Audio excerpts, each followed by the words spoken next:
Bueno, bienvenidos a todos. Estamos escuchando el podcast de Alquimia. Este es un espacio creado para la comunidad y para todas las personas que están interesados en este tema. Hablamos de temas de desarrollo humano, crianza y los temas que más nos importan. Gracias por estar acá. Hoy tenemos una invitada muy especial. Se trata de Tatiana Rodríguez, fundadora de Good Life Toolkit. Bienvenida, Tati. Muchas gracias, Bebo, por tenerme. Qué honor.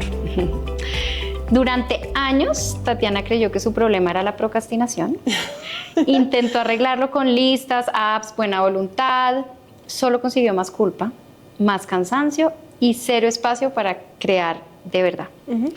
Hasta que entendió que la brecha entre la vida que decías querías tener y la que estabas viviendo no era un error, que no había que esconderlo, sino que era una señal y que más bien había que escuchar esa señal.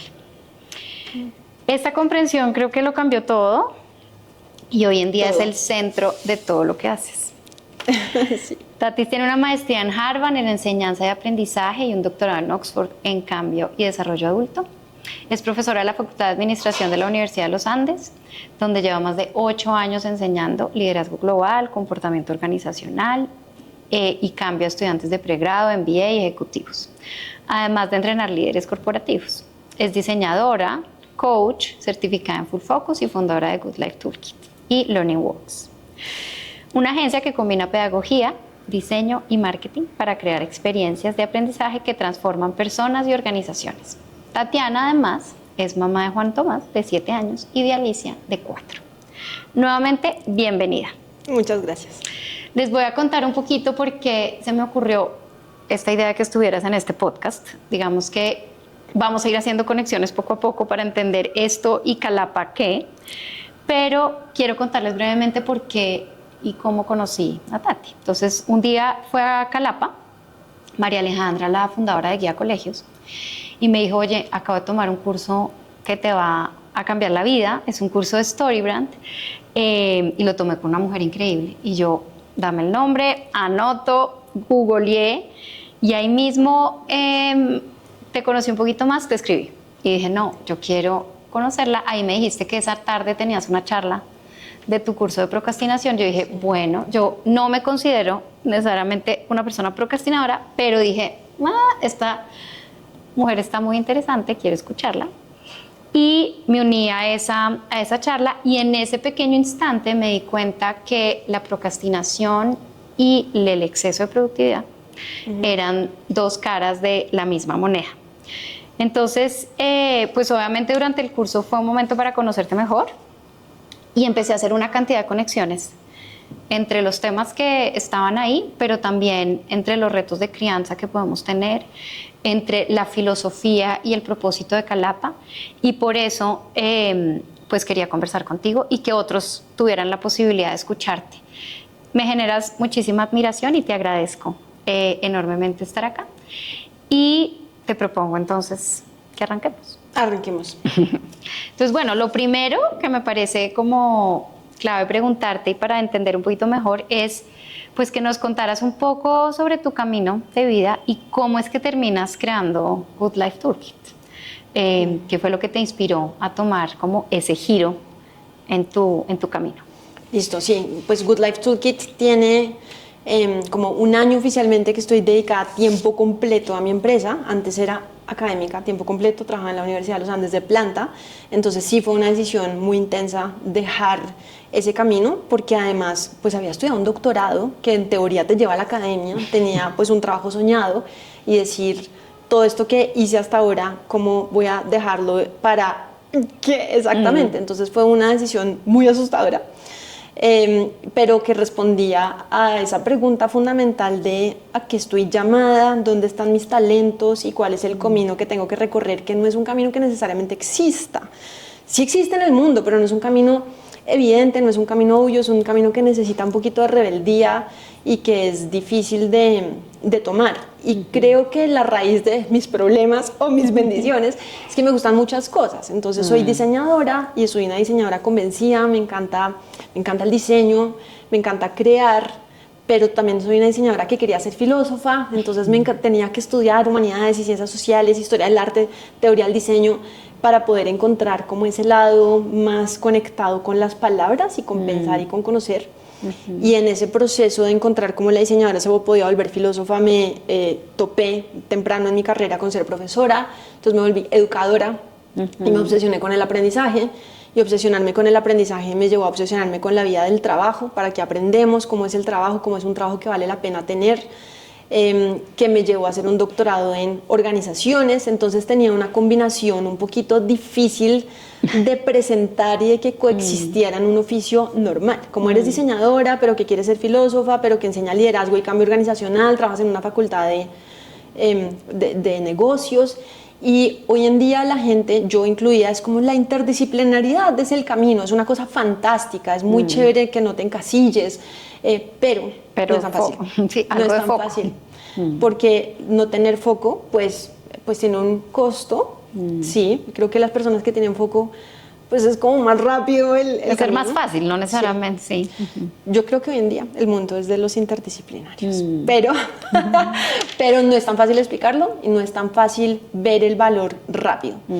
Y entonces, ¿qué pasa? Que el mundo del trabajo espera foco de ti, y cuando tienes todos estos intereses te tienes que crear tu propio trabajo para poder diseñar, filosofar, enseñar y tratar de cambiar organizaciones al tiempo. Okay. Y lo que yo hacía era procrastinar diseñando o procrastinar el diseño leyendo, y por eso la procrastinación era constante, porque era mi búsqueda a crear.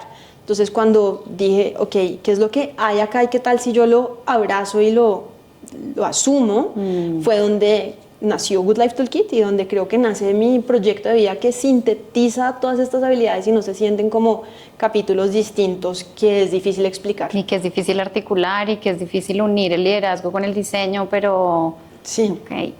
¿Y en qué consiste, Tati, Good Life Toolkit? O sea, ese lugar donde, pues, además de que pudiste poner todos esos regalos, esos dones, esas habilidades que tienes y unirlas como para que te sintieras tal vez menos dividida. Sí. Pero ¿en qué consiste esta organización? Entonces, Good Life Toolkit aspira a ser un espacio en donde las personas que nos unimos, que dialogamos, que construimos cosas juntas, estamos en una búsqueda por construir una buena vida. Y para mí una buena vida es una vida en donde hay buena toma de decisiones informadas por el desarrollo del carácter. Tomar decisiones hoy en día es muy difícil. Hay todo el tiempo ruido porque me voy, hay tentaciones. Creo que la naturaleza de los seres humanos es que tenemos una cantidad de deseos que coexisten y tenemos que ordenar esos deseos y queremos varias cosas al tiempo. Entonces el carácter lo que nos ayuda a hacer es a ordenar los deseos a pesar de los mismos deseos. Es como qué deseo importa más que otro. Y bueno, eso está un poquito... etéreo, eso es lo que me pasa. Pero finalmente lo que yo quiero es que las personas podamos tener herramientas basadas en evidencia, las ciencias sociales, psicología, filosofía, humanidades, cosas que se han estudiado por milenios a veces o que son recientes, pero que son serias, que son disciplinadas, que son búsquedas disciplinadas de la verdad de muchas personas, que las tengamos a nuestra disposición y las usemos para construir una buena vida. ¿Eso en qué se concreta? En experiencias de aprendizaje. Entonces acá hacemos talleres, diseñamos cursos, invitamos a expertos a que diseñen sus cursos, a que se pregunten qué es lo que contribuyen, qué es lo que les construye una buena vida. Todo con esa rigurosidad de ver esas obsesiones que han tenido distintos humanos por la búsqueda de la verdad, y que aprovechemos eso, porque tenemos hoy en día muchas herramientas a nuestra disposición para crear vidas satisfactorias para nosotros, pero también para la comunidad, no solamente para nosotros. Okay. ¿Tiene sentido? Tiene todo el sentido, y ahí me surgen como dos preguntas. Una, pues entiendo que esta ruta de aprendizaje está más enfocada en adultos, ¿no?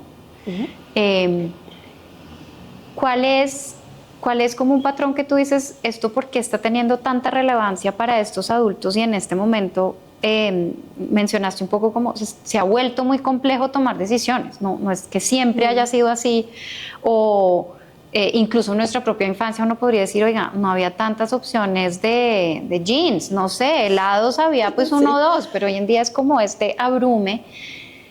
¿Por qué crees que esto que de alguna manera estás enseñando, promoviendo, tiene tanta relevancia en este momento, en esta sociedad actual en la que estamos viviendo? Sí, somos una sociedad que tiene muchas opciones. Hay un TED Talk y un libro que se llama The Paradox of Choice, ¿cómo se dice eso? La paradoja de las elecciones, que es un poquito a lo que tú estás apelando.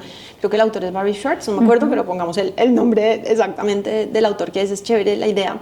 Y es que, en efecto, tenemos muchísimas alternativas a nuestra disposición. Parecería que todos los caminos son válidos, pero además también nuestras comunidades son mucho más... La comunidad termina siendo más amplia, muchas tribus terminan unidas. Yo creo que hace unos años, pues uno vivía pues en su parroquia, en su colegio, con la gente de su pueblo, de su ciudad, y había unas nociones más colectivas y más comunes de qué era lo bueno. Entonces era más fácil apuntarle a esa vida. Ok, entonces lo bueno es esto, y todos entendemos eso y lo socializamos y ya. En este momento, cuando tantas tribus se unen, encontramos muchas alternativas de qué es lo bueno y empiezan a chocar. Son alternativas que tienen muchas fricciones entre sí, y pues con la migración y con la globalización y con internet todo está cerca. Entonces empezamos a decir qué es lo verdaderamente bueno, porque yo pensaba que era acá lo de mi tribu y mi parroquia, pero mira a los vecinos, eso está interesante, no deberíamos estar haciendo eso. Entonces, primero empezamos a cuestionar nuestras propias narrativas de vida, y segundo, tener que coexistir con las narrativas de vida de otras personas que son muy distintas a nosotros, y a tener que preguntarnos qué es lo que es. Y eso es una pregunta muy difícil, que seguramente ha estado siempre, pero que yo creo que se ha agudizado con la velocidad a la que va el mundo y la disponibilidad de narrativas distintas que tenemos, que hacen que sea más difícil decir, entonces, ¿yo a qué le apuesto? Esta es la mía. Sí, ahí entra un poquito seguramente la comparación. Y bueno, ahorita que estábamos hablando de redes sociales, pues obvio es que ya no es una opción la que tengo, sino podría estar haciendo esto, la cantidad de referentes son impresionantes. Y también mencionas la velocidad a la que va el mundo. Me acuerdo que en tu curso y en distintos hablas mucho de este tema del ritmo en el que estamos viviendo como sociedad. Si nos pudieras contar también un poquito de los adultos también que tú ves, ¿qué ves en ellos? ¿Qué ves en el uso del tiempo, en la sensación de, y nuevamente como uniendo estas caras de la moneda de tal vez este exceso de productividad en el que estamos montados, y eso cómo afecta o no esta noción de buena vida que mencionabas anteriormente? Sí, creo que el problema es el ruido, que hay tantas ideas de qué es la buena vida, que entonces tenemos que hacer una cantidad de cosas para tenerla y no tenemos nada. Es muy difícil encontrar tiempo para contemplar, para mirar para adentro, para preguntarnos qué realmente es lo bueno, qué es realmente lo que nos daría satisfacción. Y hay muchos otros que se benefician de que estemos confundidos.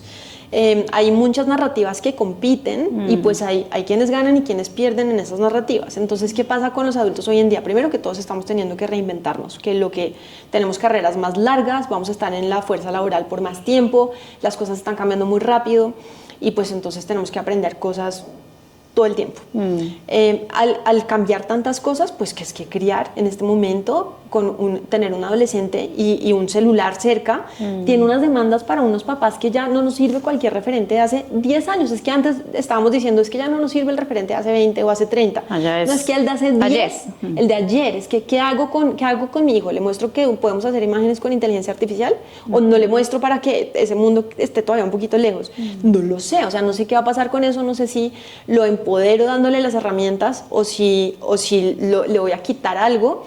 Y esas decisiones, ¿con base en qué las tomamos? No tenemos nada de datos. Entonces la complejidad del mundo es mucha, no tenemos suficiente información para saber qué va a pasar, para poder anticiparlo, y entonces las demandas de la vida están muy intensas. Hay un autor del que yo tomo muchísimo, se llama Robert Keegan, fue profesor mío en Harvard de desarrollo adulto y pues fue crucial como en el rumbo que tomó mi carrera. Y él escribe un libro que se llama In Over Our Heads. Es un libro que escribió creo que en los 80s o en temprano en los 2000s, no sé por qué tiene varios, pero es un libro no tan reciente, y dice: las demandas que tienen los adultos en este momento son muy complejas y requieren que seamos más sofisticados. Necesitan que tengamos más herramientas conceptuales, más herramientas de desarrollo, más herramientas para hacer sentido en nuestra realidad, porque son más altas. Entonces, ¿cómo desarrollamos esa complejidad mental que nos llevan a entender problemas más rápido, a tomar decisiones con más certeza cuando hay tanto ruido diciéndonos qué es lo bueno? Lo bueno es una educación de tal estilo, lo bueno es una crianza en la que no haces esto si no haces esto, y estamos en un constante experimento social, porque realmente no sabemos si lo que estamos haciendo con nuestros hijos, porque es la moda en este momento, va a funcionar, vamos a ver los resultados en 15 años y es como, oh por Dios, pues es un experimento natural muy, muy difícil de vivir, y eso siento que da ansiedad. A mí me da ansiedad, es como, ¿qué camino tomo? Entonces sí creo que necesitamos como fortalecer todo lo que tenemos a nuestra disposición para tomar buenas decisiones y para vivir con algo de paz con que lo que estamos haciendo lo estamos haciendo para construir una buena sociedad. Además, esto no es individual. Uno dice, bueno, entonces en mi casa estas son las cosas. No, las decisiones que yo tomo en mi casa tienen un impacto en la casa del vecino y en la casa del amiguito del colegio. Son completamente comunitarias. Entonces, igual tenemos que tener como ese diálogo de qué es lo bueno y llegar a ciertas concepciones colectivas que nos dan una indicación, porque ese es el ambiente que estamos creando para nuestros hijos. Y el desarrollo de las personas es social, se da en un contexto de práctica, no se da aislados. Por eso esa narrativa de, es que en mi casa decimos esto, respétalo y tú. No. El entorno de aprendizaje que jalona las demandas que van a determinar quiénes se vuelven nuestros hijos son colectivas. Entonces, lo que decía hacer otra mamá del curso de mi hijo tiene un impacto. Es directo el impacto que tiene. Por eso necesitamos poder tener las conversaciones y necesitamos poder desarrollar las herramientas ya para tomar esas decisiones desde el carácter, desde la virtud, desde la tranquilidad de que estamos fomentando. ¿Qué no va a pasar de moda? La IA no sé, las redes sociales no sé qué va a pasar, si las van a regular, las van a desaparecer, las van a bloquear, pero lo que sí no va a pasar es la honestidad, el coraje, la justicia, la prudencia, la sabiduría. Eso lo vamos a necesitar. Y ahí es donde podemos trabajar, ya que si el currículo cambia y enseñamos A o B, si metemos un iPad a la clase o no lo metemos, eso puede cambiar, pero que trabajemos en esas virtudes milenarias que permiten construir un tejido social fuerte, eso no. Eso podemos estar seguros que tenemos que trabajarlo todos. Está bien. A ese consenso podemos llegar. Esa tarea hay que sí o sí hacerla. Y como tú dices, a la luz de estos tiempos complejos, se han complejizado, y me encantó lo que dijiste de en estos momentos se necesita fortalecer una serie de habilidades, se necesita fortalecer también este carácter, esta posibilidad de toma de decisiones, este pensamiento crítico, como para que nuestra mente esté equipada para asumir o para poder como manejar esa complejidad. Te quiero preguntar, esto claramente lo estamos viendo pues mucho en adultos enfrentándose seguramente a criar niños en ese entorno tan complejo, tomar las decisiones de qué enseño, qué no, qué priorizo, pero en un momento describías, no, esto se está sintiendo también agobiante, es decir, la incertidumbre, el ritmo, la cantidad de expectativas por la cantidad de referentes que hay. ¿Cómo crees que hoy en día eso también está impactando a los niños? O sea, como adultos estamos como en un frenesí, ¿no? Como qué cantidad de opciones y buscar el sentido de la vida y este trabajo y este otro, y el vecino comparándome, pero además el panorama súper incierto. Pero ¿cómo crees, y también de pronto desde tu experiencia como mamá, cómo le estamos transmitiendo ese frenesí a nuestros hijos desde chiquitos?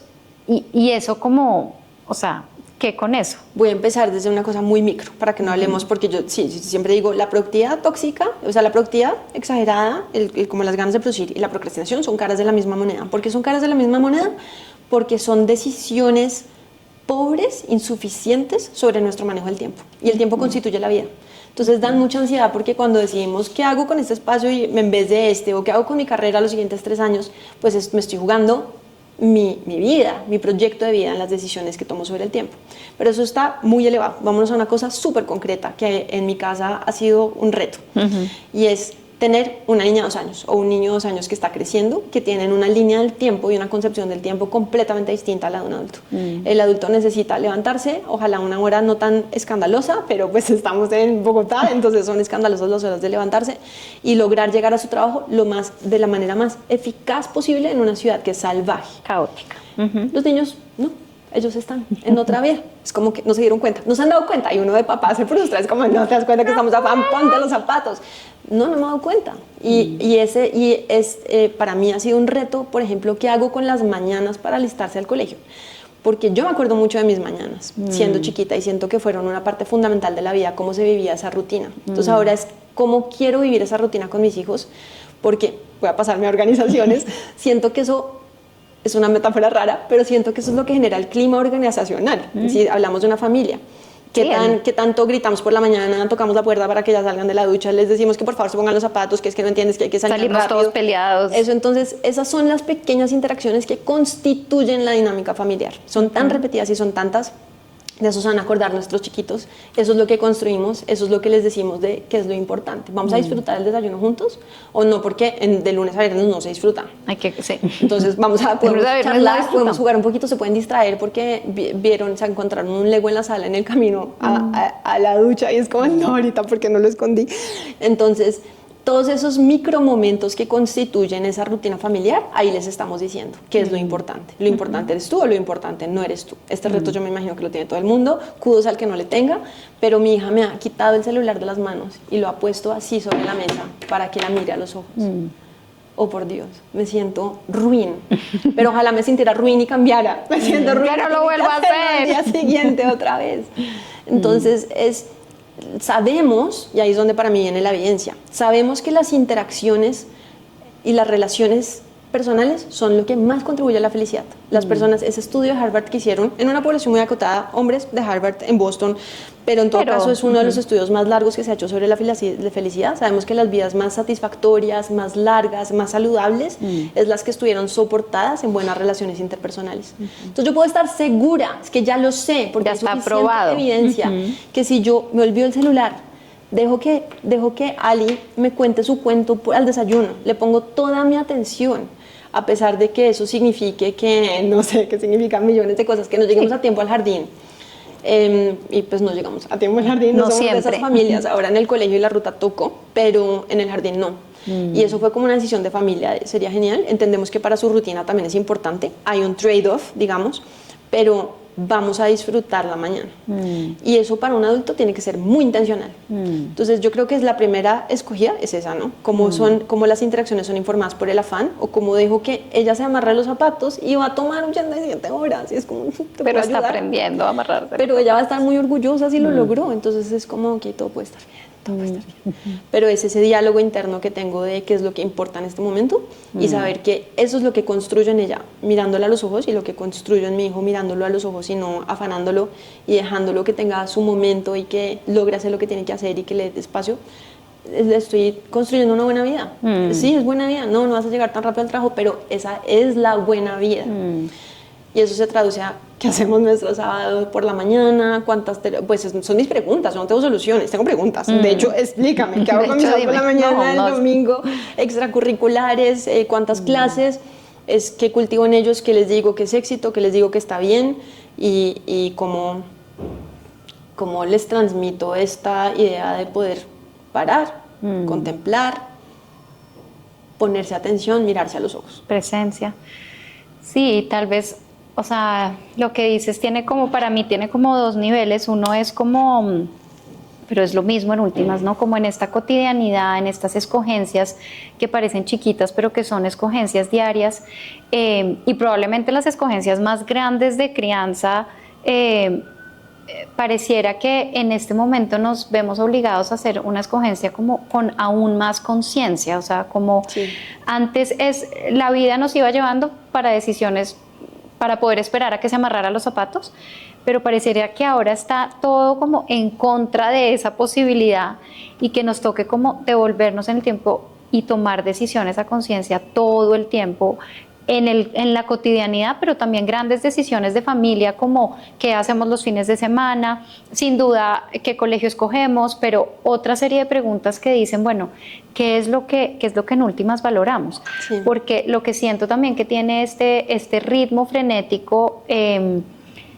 es una parte del ritmo también, son esas altísimas expectativas. Y esto pues, digamos que estando como en el mundo de la infancia y demás, pues las expectativas cada vez son más tempranas y más grandes. Entonces ya un niño de 3 años ya se espera que haga muchísimas cosas. También siempre como pensando en una expectativa futuro, ¿no? Que es no solo es para que hoy te aprendas a amarrar los zapatos bien y priorizo eso, sino porque sé que en 10 años vas a necesitar, pero toda esta proyección de futuro a veces puede ser una presión muy grande. Entonces, claro, un poco todas estas conversaciones del mundo organizacional, de los adultos, pues están teniendo todo que ver con la manera en la que estamos criando, todo que ver con posiblemente la presión o no que estamos poniendo en nuestros hijos. Y pues importante tal vez hacer doble clic y preguntarse en este reto, que en este momento, qué es lo realmente importante. Y tú pues haces un gran énfasis en esa toma de decisiones basada en lo más importante y lo que dices, esto jamás va a cambiar, ¿no? Estos importantes van a estar ahí siempre, haya inteligencia artificial, redes, lo que sea, esos son los importantes. Entonces, pues súper valioso escucharte en ese sentido y los retos que está implicando como este momento.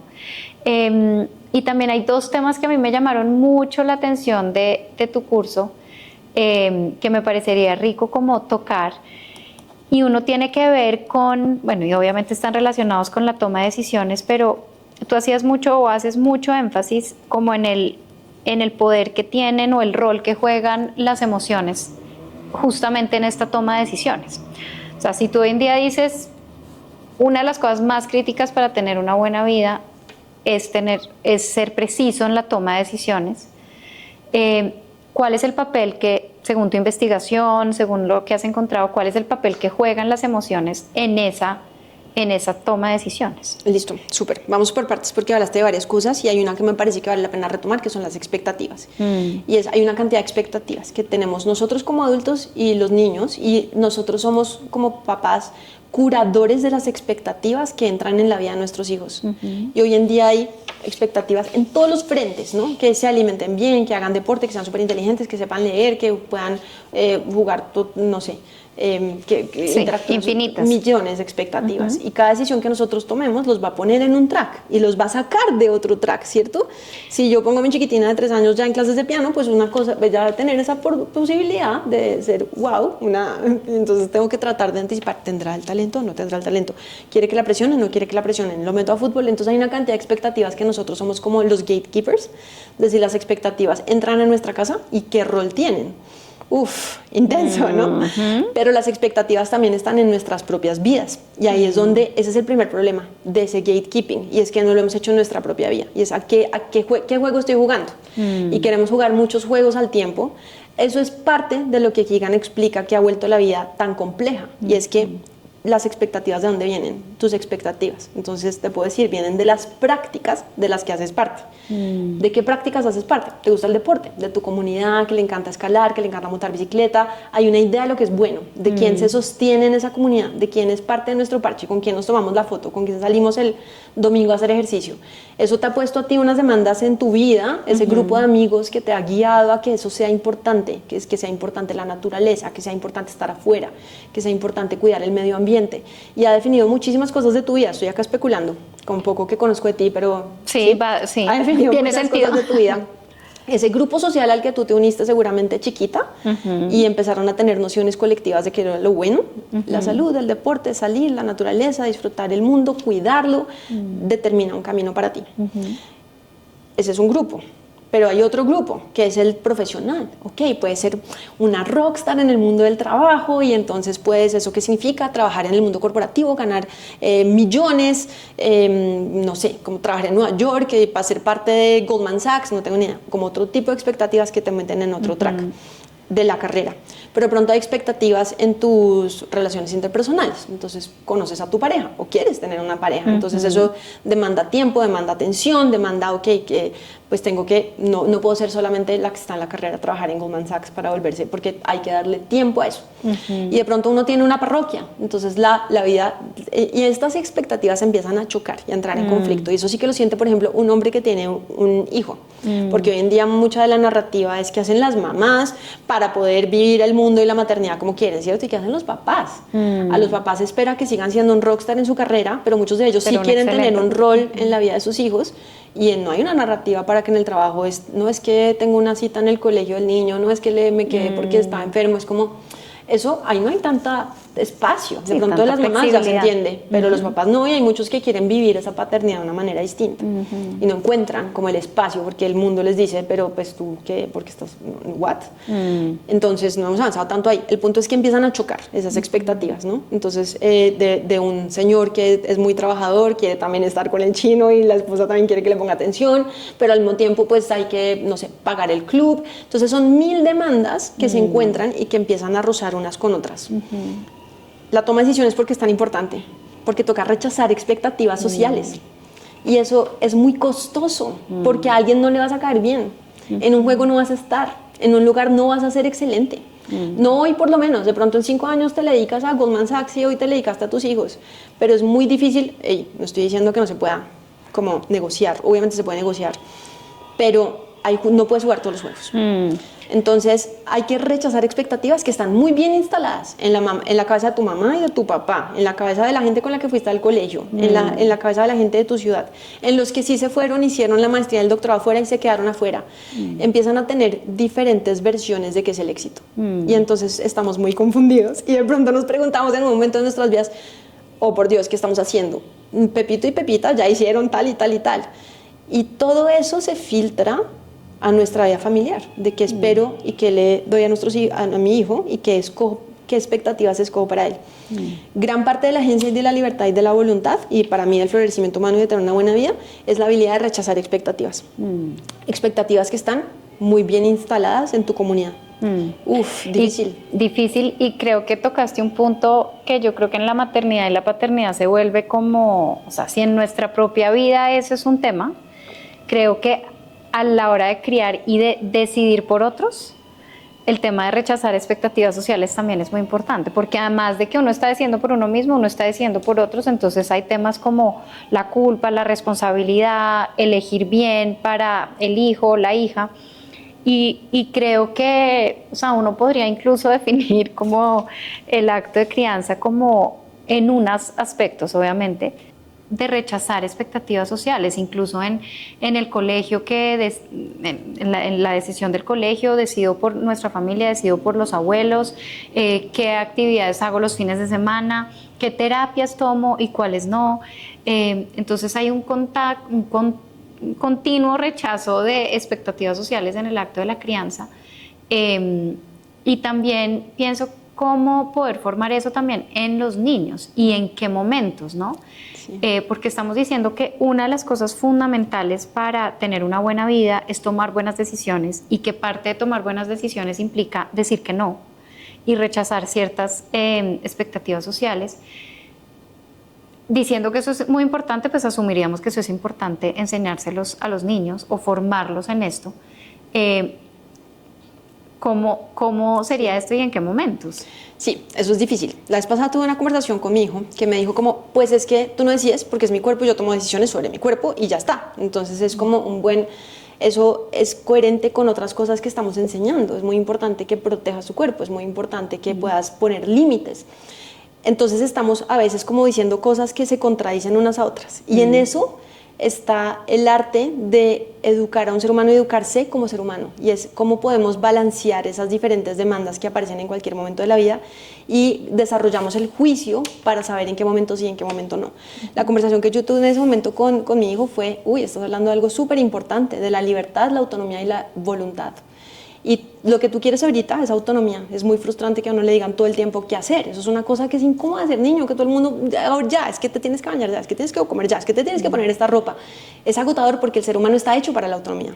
Pero la autonomía, para tener una autonomía real que te lleva a florecimiento humano, tienes que volverte un buen tomador de decisiones. Entonces, lo que le conté yo ese día, que funcionó muy bien, fue, en este momento yo soy custodia de las decisiones que tú tomas, mientras te entrenas a tomar buenas decisiones. Y es muy importante para mí que las tomes, porque vas a ser más feliz con autonomía, con libertad y con voluntad. Y eso seguramente va a tener distintas etapas. Imagínense, esto es a los 7 años, no quiero saber qué conversación vamos a tener a los 10. Es difícil, pero necesitamos empezar a instalar ese juicio temprano. Ahora, antes de que grabáramos, tú me estabas diciendo que hay diferentes etapas, entonces es distinto lo que le pedimos y esperamos y le permitimos a un niño entre los 2 y 12 a después de los 12. Y en el desarrollo adulto y de la infancia y de niñez también se habla de etapas. Entonces, de hecho, Keegan dice, la mente socializada es un buen momento de desarrollo adulto, porque es el adulto que reconoce las normas sociales de las que es parte, sabe seguir reglas, las entiende, pero eso es insuficiente, porque vamos a tener tantas decisiones tan complejas que incluso para un niño va a tocar que decida, obedezco, pero ¿le obedezco a quién? ¿Le obedezco a un extraño que me dice algo en el centro comercial? ¿O le obedezco a mis papás? Entonces, igual desde muy chiquitos, así sea la adolescencia, en donde permitimos como más rebeldía y donde educamos para la rebeldía y damos espacio para la rebeldía porque es tan importante, desde muy chiquitos necesitamos darles herramientas para el criterio y para saber cuándo la paciencia es una virtud y cuándo es un problema. Vas a aguantarte que te buleen en el colegio, eso podría ser paciencia, ahí no es una virtud, ¿cierto? Ahí necesitas valentía. Y por eso las virtudes son fundamentales en todos los momentos de la vida, porque las virtudes funcionan. Hay un concepto muy bonito que es, en inglés se dice the golden mean, como el justo medio. Y es, no, la paciencia no está en los extremos, la paciencia está en la mitad. Necesito poder balancear, ser, no sé cuál sería acá como entregado a que me hagan lo que sea y tener valentía, ¿no? A ser cobarde y a ser valiente. Entonces puede ser que medie la paciencia, pero necesito poder encontrar ese justo medio. Y hay otra cosa muy importante y es que las virtudes actúan juntas. Entonces tengo que poder combinar la prudencia con la valentía, no solamente ser valiente, sino ser valiente de una manera que es prudente. Que te cuida, que cuida a los otros. Que te cuida y que cuida a los otros. Entonces, no sé qué estoy diciendo con eso, pero yo creo que parte es que tenemos que cultivar como esa toma de decisiones desde chiquitos, que la tenemos que modelar y que vamos a estar menos ansiosos con estas demandas sociales locas que nos llevan a la productividad tóxica o a la procrastinación, si entendemos que estamos dejando unas cosas de lado, que estamos rechazando unas demandas sociales y nos reconciliamos con eso. Está bien, no tienes que jugar todos los juegos, está bien si esa definición de éxito que te han mostrado y que te está jalando todos los días, esa no es la tuya, esa no es la de esta familia. Y sí. Sí, y también recuerdo, y tú me mostraste este libro de Bergman, ¿no? Donde él pone, es un libro pues que lo podemos recomendar, de toda una, bueno, explicación del manejo del tiempo y demás, pero justamente en esta también dice, no, cada escogencia que usted hace implica obviamente una renuncia. Sí. Y en ese sentido también afinar esa brújula, afinar cuál es la renuncia que implica para nuestra familia, cuál es la renuncia que está puesta en este momento. Y lo que dices de las virtudes del punto medio, pues tiene todo el sentido porque, claro, no es una brújula ni una toma de decisiones totalmente en el vacío ni en extremos, sino acotada como a unos justos medios. Y acá está la idea de qué es lo bueno. Entonces, los goods o los bienes son fundamentales. Y los seres humanos lo que vamos a hacer es todo el tiempo escoger, voy a hacer esto porque es bueno para esto y eso implica rechazar esto. Entonces ahí es donde entra la rebeldía, porque la persona que usa bien su racionalidad, ahí podemos entrar un poquito en las emociones, que toma buenas decisiones, puede ordenar qué es lo bueno. Esto es bueno y es bueno a costa de esta otra cosa. Entonces, ¿verdaderamente es bueno o no? Tengo que escoger esos bienes. Escoger. Y por eso, cuando McIntyre, que es un filósofo que me encanta y que pues explica todo esto, hay un libro que se llama Dependent Rational Animals, en donde me parece una explicación muy linda sobre el rol de los papás. Y finalmente sí dice, un papá va a hacer bien su trabajo en la medida en que prepara a su hijo para usar su racionalidad de tal manera que ordena bienes que un día está listo para decirle, no estoy de acuerdo contigo. Toma distancia de las propias demandas que tú le pones como papá. Pero entonces, ¿cómo es? ¿Qué tanta rebeldía acepto de un adolescente o no de un adolescente? Que era también un tema que por favor, ilumíname, que tú me estabas hablando más adelante. Y yo creo que desde chiquitos les estamos aprendiendo a ordenar bienes, a poder justificar eso bien, porque esto es mejor que esto, y entonces a rechazar demandas sociales que en algún momento van a venir de nosotros mismos y a los que ellos van a decir no. Pero les hemos dado unas buenas herramientas para poder ordenar los bienes, y eso es lo que no quiere que puedan hacer cuando tengan 12 y cuando tengan 13 y cuando tengan 21 y 35 y uno no pueda estar con sus decisiones, y tiene buenos argumentos, buenas razones para escoger este bien sobre este otro bien, ¿no? Estudiar sobre la rumba o vivir en este país sobre vivir en este otro, o cualquiera que sea la decisión, tiene buenas razones para escoger eso, y con esa decisión que está tomando está construyendo una buena vida y está teniendo en cuenta el bien común. Y según pues todos los estudios que tú has hecho, investigaciones y demás, y también viendo a todos los adultos que te llegan, ¿cuál dirías que es el rol de las emociones en ese escoger bien? Sí. Y en escoger esos goods. Ok, entonces, no lo tengo del todo resuelto, ¿listo? Porque realmente este tema de las emociones es fascinante, lo estoy empezando a explorar más y no es una cosa a la que le he dedicado tanto tiempo. Creo que es fundamental porque pues en nuestra vida nuestras emociones pueden tomar el control, pero las emociones creo que hay un discurso que pone por encima la razón sobre la emoción, ¿no? De hecho, cuando uno toma una buena decisión, está siendo racional. Entonces está tomando como un buen juicio de qué te indica tu cuerpo, qué te dice de tu fisiología. Para mí, en este momento entiendo la emoción como un punto de información, son datos. Entonces, si me da rabia, me da ira, eso es muy importante porque me está dando información sobre algo. De pronto algo a lo que no debería tenerle paciencia. Eso no es justo, es inaceptable. Y mi mal genio es un indicador de que hay que poner un límite. Eso puede ser, lo que tengo que hacer es cuestionar la emoción. ¿Por qué me da ira? Porque esto es injusto, porque esto está mal, porque esto no tenemos que tolerarlo. Pero también me puede dar ira porque quiero que todo el mundo me ponga atención y quiero que mi lógica sea la de todo el mundo. Y cuando se salen de ese script, entonces me da ira. Todo eso puede coexistir. Entonces, la emoción en este momento la estoy entendiendo como un punto de información muy importante con el que tengo que entrar en diálogo y hacerle preguntas. Entonces, creo que esta historia, yo no soy nada de experta en mindfulness, no es lo que hago, me parece pues muy interesante, pero no sé mucho del tema. Pero creo que una de las cosas que tiene muy rescatable y que me ha parecido bonita es poder reconocer, poderme poner atención y poder dejar a la emoción ser acotada. Porque cuando la dejo ser, entonces no es el momento de tomar decisiones, no es el momento de enloquecerme, estoy triste, tengo ira, tengo mal genio.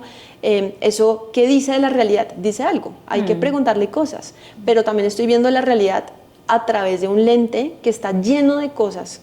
Entonces, para mí ha sido útil en mi propio proceso y en mi propia experiencia de las emociones y viendo cómo mis chiquitos las están experimentando, como poder tomarse ese tiempo para ponerles atención y para tratarlas con mucha sospecha y con mucho lugar, o sea, darles un lugar muy legítimo, que existes, hay una buena razón por la que existes, vamos a mirarte con sospecha, pero vamos a escuchar tu caso, ¿no? Porque, ¿qué es lo que justifica la tristeza? ¿Qué es lo que justifica la alegría? ¿Qué es lo que justifica el entusiasmo con esta idea de la otra? A mí me entusiasman millones de cosas, es como, ok, ya sé que me entusiasman, ya sé que hay momentos de la vida en que me entusiasman más que otros, entonces es un punto de información, puede indicar algo bueno o no.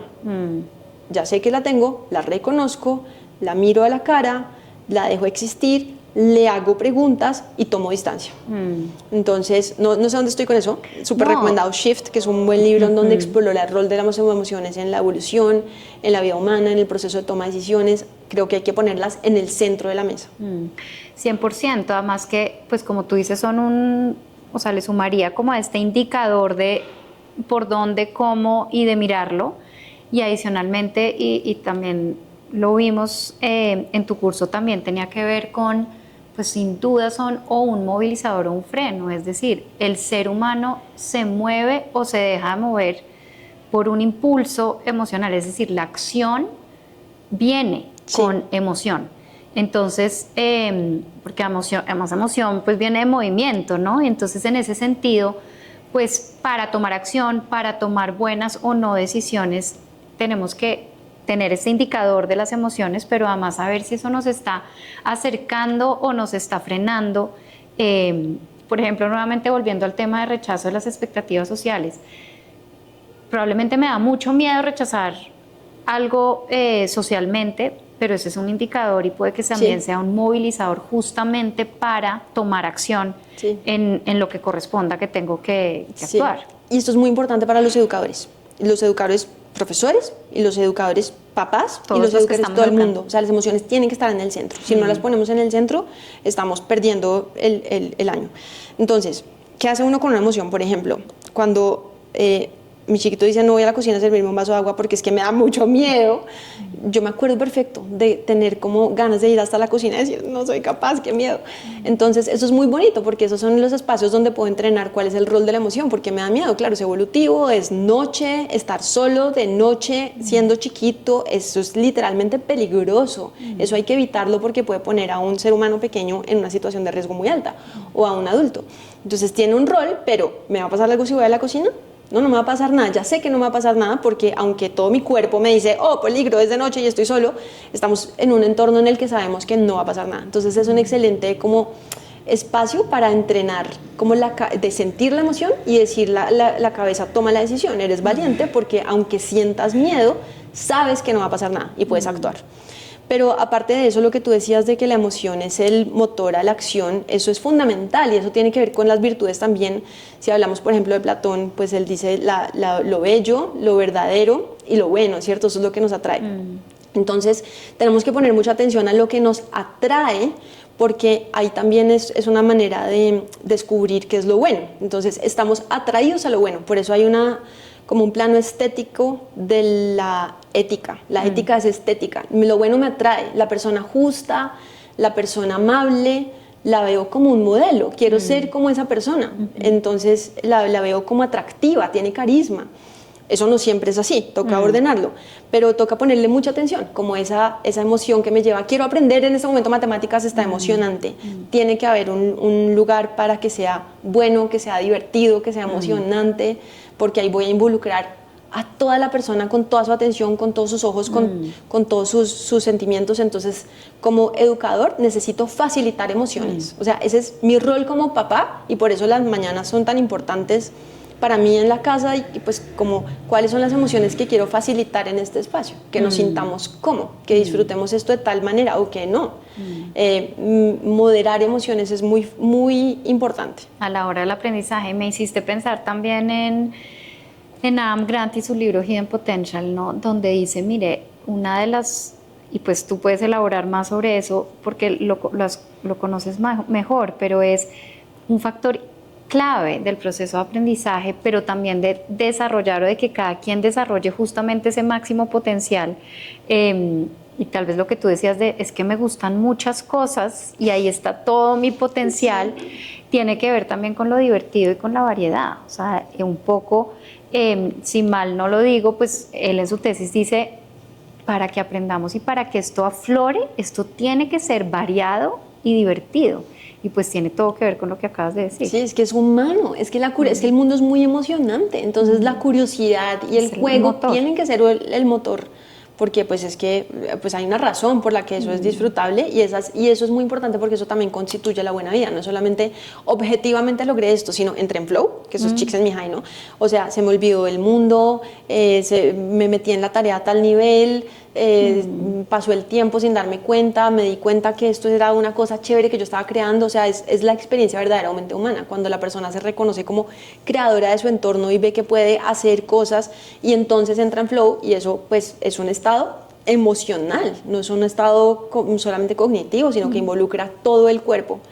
Entonces sí, all in con Am Grant. Ok, sí, y totalmente, pues digamos que desde nuestro lado en Calapa, totalmente relevante la importancia de ser curadores de espacios de flow y espacios de, como tú lo dijiste, de tener experiencias verdaderamente humanas, porque digamos que, bueno, adultos desconectados como locos yendo en el Transmilenio y en el tráfico, no es lo ideal, pero ok, pero niños en esa no suena nada, o sea, no nos va a llevar a ninguna parte positiva. Entonces, en ese sentido, sí, ser curadores, tanto papás como colegios, como espacios de niños donde seamos curadores de esta creatividad, de esta curiosidad, y de que sean experiencias que estén atravesadas por esa emoción. Es fundamental. Sí, porque además el hábito es muy importante, nos estamos habituando, nosotros nos habituamos al trancón, nos habituamos a la locura, nos habituamos al afán, nos habituamos a la tristeza o a la preocupación, o también nos habituamos a las interacciones que tienen sentido, nos habituamos a que el flow es parte de nuestras vidas, a que podemos crear, a que podamos reconocer al otro, no sé. Entonces yo creo que eso es fundamental porque les estamos dando la habituación, que es lo que reconocen como bueno en el hábito.